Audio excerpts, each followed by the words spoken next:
যে যুবকের মাথায় নারীর চিন্তা ঢুকে যায় সেই যুবক হাজার চেষ্টা করলো পড়াশোনায় মনোযোগী হতে পারে না, ঠিক কিনা বলে? নারীর চেহারার দাম আছে, পুরুষের চেহারার দাম নাই। পুরুষের টাকা থাকলেই পুরুষের দাম আছে। পুরুষ যতই সুন্দর হোক, টাকা নাই, তার কোনো পরিচয় নাই, তাই না ভাই? পুরুষ কালো, দেখতে হাইটে ছোট, চেহারা আহামরি সুন্দর না, पैसा बहुत ज्यादा है। মেয়েরা বলবে যুবক মানুষ একটু সুন্দর কম হলে হবে, সমস্যা নেই, বিয়ে করা যাবে।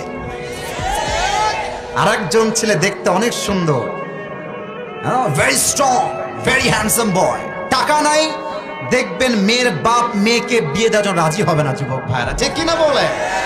তুমি বিয়ে করে সফল হতে চাও, বিয়ে করতে হবে সেই যুবককে, বিয়ে করতে হবে সেই নারীকে চরিত্রবান যুবক, চরিত্রবান নারী, ঠিক কিনা বলেন যুবক ভাই?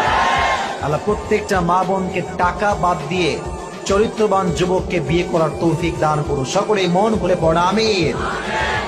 যার বাসাতে চাঁদ আছে তার বাহিরে গিয়ে মোমবাতি দেওয়ার কোনো প্রয়োজন নেই। তুমি তোমার পছন্দের মেয়েকে আই লাভ ইউ বলো, আমার কোনো আপত্তি নাই। তুমি তোমার পছন্দের মেয়েকে ভালোবাসো, আমার কোনো আপত্তি নাই। তবে সমস্ত ভালোবাসা হবে বিয়ের আগে নয়, সব ভালোবাসা হবে বিয়ের পরে, ঠিক কিনা বলে?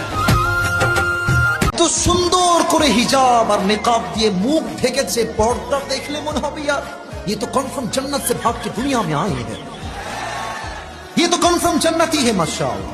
কিন্তু তুমি দেখবা বেশিরভাগ মেয়ে যারা প্রেম করে বেড়ায়, 80% পর্দাওয়ালি পকাওয়ালিরাই প্রেম করে বেড়ায়।